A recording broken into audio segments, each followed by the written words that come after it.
जब कोई पर्सन आपको कोई प्रोडक्ट बेचने की कोशिश करे ना, तो ये ह्यूमन टेंडेंसी है कि सबसे पहले आपका फर्स्ट इंस्टिंक्ट जो नेचुरल इंस्टिंक्ट है वो ये है, ओह मैंने नहीं खरीदना, ये बंदा मुझे बेचने की कोशिश कर रहा है।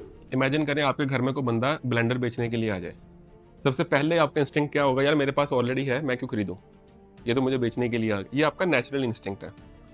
ये कब है, जब आप किसी पर्सन को कोई प्रोडक्ट बेचने की कोशिश कर रहे हैं। अब ये चीज़ उस पर्सन के दिमाग में ऑलरेडी स्टैब्लिश हो चुकी है कि मैंने नहीं खरीदना।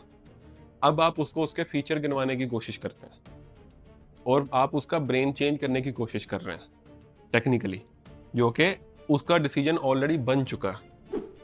लेकिन जब आपकी सेल्स रिलेट होती है थ्रू इमोशंस, फिर क्या होता है, फिर आपको ये सारी चीज़ें मैटर नहीं करती। आपने सिर्फ किसी पर्सन को इमोशनली सेटिस्फैक्शन देनी है, इमोशनली उसके साथ कनेक्ट होना है। 90%, मैं आपको इसकी एक एग्जांपल देता हूँ। जब आप घर से निकलते हैं सुपरमार्केट ग्रोसरी लेने के लिए, आपको पता होता है आपने क्या लेना है। अगर आप सुपरमार्केट में जाते हैं तो आप 15 चीज़ें एक्स्ट्रा भी लेके आते हैं। क्यों? क्योंकि वो चीज़ें जो भी हैं आपके साथ, वो आपकी नीड के साथ उनकी लिंकिंग नहीं है। अगर नीड ही लिंकिंग हो, अगर ये चीज़ इस चीज़ की गारंटी है कि आप किसी बंदे को फीचर बताएँगे और वो उससे 100% सैटिस्फाई हो, इसका मतलब ये नहीं है कि हर बंदा सैटिस्फाई नहीं होगा। हो सकता है 100 में से 20, 30, 40 फिर भी हो जाए। बट एज़ अ प्रोसेस एक चीज़ को अंडरस्टैंड करने की कोशिश करें कि जब आपने सेल्स में जाना है, तब आपने उस पर्सन वो प्रोडक्ट उस पर्सन को वैल्यू क्या दे रही है, आपने वो वैल्यू एक्सप्लेन करनी है। अगर आप ही वो बिज़नेसमैन हैं जिनको मैं सॉफ्टवेयर बेचने गया हूँ, अगर मैं आपको आके ये बताऊँ, मेरे सॉफ्टवेयर में ये फीचर है, ये रिपोर्ट है, ये फलाना काम ऐसे हो जाता है, फलाना काम ऐसे काम हो जाता है। या फिर मैं आपको ये बताऊँ कि सर आप 5 दिन ऑफ़िस आओ या नहीं आओ। जब आपका दिल करे आप कुछ दुनिया में बैठ के निकाल के देख सकते हो कि क्या हुआ, क्या नहीं हुआ।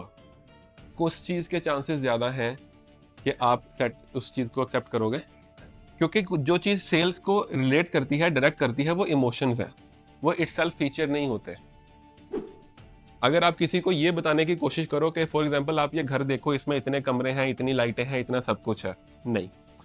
आप क्या करते हो, आप उसको इमेजिन करवाते हो कि आपकी कितनी फैमिली है, इतने लोग हैं। अच्छा ये बच्चे कमरा आपके बच्चे का हो गया, ये उसमें ये रह लेगा, इसमें ये हो जाएगा। आप उसको वो फीलिंग रियलाइज़ करने की कोशिश कर रहे हो, राइट? ये चीज़ें सेल्स में बहुत अच्छी चलती हैं। वो जो आपने पहले बात की कि सेल्स में रिलेशन 100% ट्रू, कि बजाय इसके कि आप उस पर्सन को, अब मैं यहाँ पर इसकी एक और बहुत अच्छी एग्जांपल देता हूँ।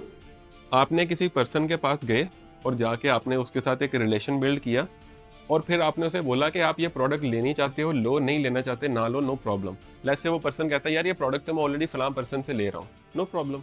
आपने कुछ लूज़ किया? नहीं।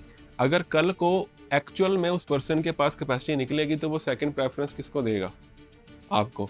अगर आपने पूरा धक्का लगाया उसको सेल करने का, फिर क्या होगा? वो पर्सन ऑलरेडी आपसे चलता है, वो कहता है यार इसको तो साइड पे रखो। बहुत बार ऐसा होता है, मेरे साथ खुद ऐसा होता है कि कुछ ऐसे क्लाइंट्स थे जिनको हम लोग सर्विस नहीं देते थे, लेकिन वो ओपिनियन लेने के लिए मुझे कॉल करते थे। मैंने उनको बोला कि सर आप ये सर्विस हमसे ले लें। नहीं यार मैं ऑलरेडी फलाँ से ले रहा हूँ। चले नो प्रॉब्लम, अगर आपको कोई भी हेल्प चाहिए हो बताइएगा। 10 दिन बाद कॉल आती है, यार ये एक प्रॉब्लम चल रही है, समझ नहीं लग रही क्या करें? ऐसे कर लो। मैंने कुछ चार्ज किया? नहीं। नो प्रॉब्लम, रिलेशन बिल्ड हो रहा है, रिलेशन बिल्ड हो रहा है, रिलेशन बिल्ड हो रहा है। और एक टाइम आता है जब क्या होता है कि यार उनकी समझ नहीं लग रही, आपके साथ बड़ी सैटिस्फैक्शन है, इतनी देर का रिलेशनशिप है, चलो आपके साथ स्टार्ट करते हैं। Thank you so much.